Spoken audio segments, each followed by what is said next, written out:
So for those who don't know, the Ringer just dropped their top 100 players of the 2024-2025 NBA season. And even if you're a blogger, a YouTuber, a TikToker, somebody who just posts basketball content on Instagram, it doesn't matter what you do, people are going to disagree with your list.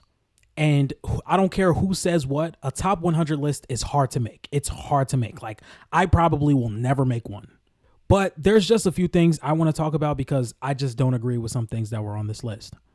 I'm sorry, you cannot convince me that Steph Curry, Anthony Edwards, Tyrese Halliburton, and Donovan Mitchell and Jalen Brunson are better than Jason Tatum. You just can't do it. And for Tyrese Halliburton and Donovan Mitchell, they're just going to be overrated this offseason. They're going to be overrated. They're fantastic players. Tyrese Halliburton getting to the NBA Finals does not make him a top 10 player. Donovan Mitchell being All-NBA first team does not make him a top 10 player. People are going to look at the Cleveland Cavaliers having one of the best relative offenses in NBA history, being number one in the Eastern Conference and being the second best team in the NBA based on record, and say Donovan Mitchell's the best player on that team. He deserves to be a top 10 player. And that's just not how it works. That's not how it works. We are not in a league anymore to where 65 win teams have to have a top 3 player on them. When we looked at the Miami Heat back in the 12-13 season, I think they won 66 games. LeBron James was the best player in the league. When the Warriors won 73 games, Steph Curry was a top 3 player in the league. Even throughout them entire Golden State years, Steph Curry and Kevin Durant were top 3 players in the league. Nobody was rating Jason Tatum higher than what he actually was, in Boston won 64 games last year, or 62, whatever. And if we just look through this entire list, I think Kevin Durant's being extremely underrated. I think Anthony Davis is being extremely underrated. And it's like, I would go off of what happened this season, or I would assume that they're probably just doing what happened this season. But Jason Tatum has been better than Jalen Brunson, Donovan Mitchell, and Tyrese Halliburton, and Anthony Edwards all year, and Steph. He's been better than all of them. He was better than Luka this year. So it's like, you're not going off of this year. And for further proof, I know we're not going strictly off this year, or you would think they're going strictly off this year because Joel Embiid is all the way down at 84. It's like, it's hard to rank players just based off one season or based off the totality. You have to pick one. Based off the totality or based off the season, because based off the season, Luka Doncic did not play like a top 5 player. He did not play like a top 5 player this season. So if I'm not going through the top 100. I'm probably just going to go through the top 20. First thing I want to mention, Kevin Durant is really low. Like, this is something I didn't even notice when I first watched or first went over the list. Kevin Durant is extremely underrated at this point. Like, this is a guy that's going to consistently give you 27 points per game on 60+% true shooting. And the fact that the Phoenix Suns didn't make the playoffs and they have one of the worst teams built around one of the best duos in the NBA in Devin Booker and Kevin Durant is taking away from how good Kevin Durant has been. And if you're asking me right now, I think Kevin Durant's better than both LeBron James and Steph Curry, who you have ranked higher than them. And the key difference between between these 3 players, which is the guys, I think you put these 3 guys in their own tier, or at least in the tier with the Kawhi Leonards and the James Hardens, the guys that are 33 and up who are still playing at top of the league level. I think the reason you put Kevin Durant above LeBron James and Steph Curry for me is the consistency. Like, Steph Curry was really bad. Well, I wouldn't say he was really bad, but he was not as good before Jimmy Butler got there. The Golden State Warriors were missing the playoffs. He was very inconsistent. There was moments where he was having games where he had 10 points on 3 for 17 shooting. Like, those games were happening until Jimmy Butler got there. Steph Curry went on his run. And I think all season, the Lakers were losing their minutes when LeBron James was on the floor. He had that 5-game stretch where he just looked really bad. But then LeBron James and Steph Curry, they do what they do. LeBron James had a stretch where right before Anthony Davis got injured, all the way until Luka started playing, where he was averaging like 27, 9, and 9. And he was shooting like 39% from 3 on 7 attempts. And then you have Steph Curry for post All-Star break was averaging 28 points per game on 62% true shooting. Like, you get these stretches from them, but there's no way you're going to tell me throughout an 82-game season they're better than Jason Tatum. You can't tell me Steph Curry throughout an 82-game season is better than Jason Tatum. You just cannot. And it's so crazy because Jason Tatum is coming off of his best scoring season as a mismatch attacker, as a three-point shooter, as a playmaker, as a driver, as a post player, as a mid-range shooter. Jason Tatum is coming off of one of the best seasons as a scorer that he has had his entire career. But you know what we're going to remember? We're going to remember the first 2 games against New York. We're going to remember those. Or we're going to remember the first game he had against Orlando. That's what we're going to remember. You're not going to tell me that you're getting the same two-way value from Jalen Brunson, Donovan Mitchell, Tyrese Halliburton, or Anthony Edwards, or Steph Curry that you're getting from Jason Tatum on a night-to-night basis. Just throughout the top 14, the top 15, I could argue a lot of things throughout this entire list, but I'm not going to do it. I'm just going to look at the top 15. I think Anthony Davis is a top 10 player. I think the guys who are probably out of my top 10 are these 4 right here. These 4 are being severely overrated. And it's like, once again, I think the only person that has a real case to be top 10, and it would probably be 9 or 10, is probably Brunson and Ant. I don't think Hallie and Donovan Mitchell are top 10 players. Do I think they're top 15? 100%. I think they should be where Anthony Davis, Kevin Durant, and LeBron are. Same with Victor Wembanyama. I don't think, I don't know what I would do with this list. Like, to be completely fair, if I were to go and rank, I'm not ranking Joel Embiid. It's just really hard to rank Joel Embiid right now. So my top 10 players right now off the top would be Jokic, Giannis, Shea, Luka, Tatum.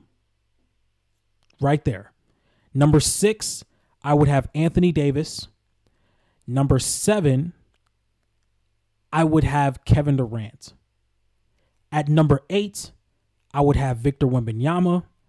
At number 9, I would probably go. It's 9 and 10 are LeBron and Steph. Right now, it's really hard to figure out who's better between the two. As for after that, I would probably have Ant at number 11. No, I would have Brunson number 11. I would have Ant 12, Hallie 13, and Mitchell 14. Out of the 14 players. Out of the 14 players, that's how I would rank it. I think Victor Wembanyama is a top 10 player. I mean, this guy shot like 36, 37% on 9 3-pointers a game. These are multiple shots he's taking off the dribble. And he's one of the 5 best defenders in the world. I don't think Victor Wembanyama is giving you that much offensive production and defensive production and can't be a top 10 player in the world. I think he's a top 10 player in the world. As far as Jalen Brunson, I think he's the best out of these 4 right here, which is Anthony Edwards, Tyrese Halliburton, and Donovan Mitchell and Jalen Brunson. I know I was just on the Hoop Talk podcast saying Tyrese Halliburton is better.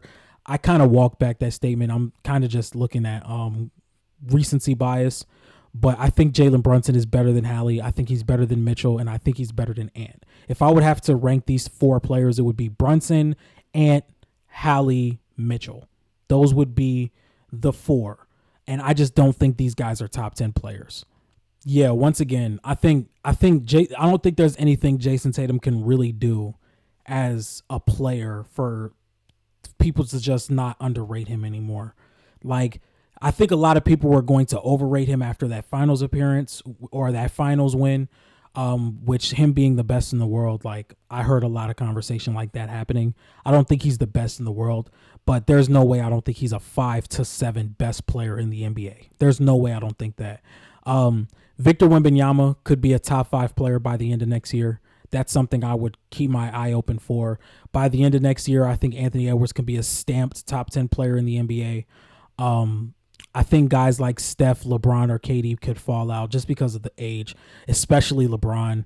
LeBron's going to be going into year 23. There has to be a point where he's falling out of the top 10, and it's like we're starting to get closer to that. But I think Kevin Durant is stamped a top 10 player right now.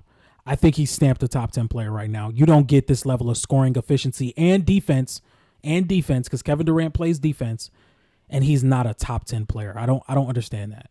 Yeah, this season Kevin Durant averaged 27 points per game on 57% inside the arc and 43% from the field. Like, you can't look at this and tell me he's not a top 10 player. And he's the best defender on his team.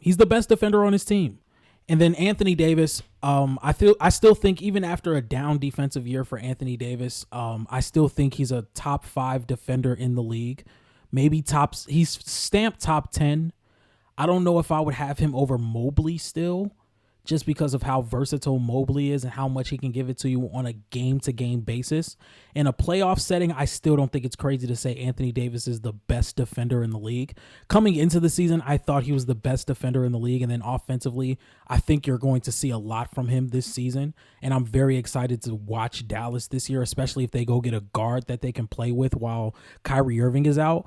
I think a lot of that respect is going to go back to AD. KD and Anthony Davis, I think they're going to be stamped top 10 next year. Like, Kevin Durant's probably going to be in a new situation, and with the asking price going down, I think Kevin Durant and Anthony Davis are going to have major seasons for playoff teams, and you're going to start seeing Anthony Davis and Kevin Durant get stamped back into the top 10.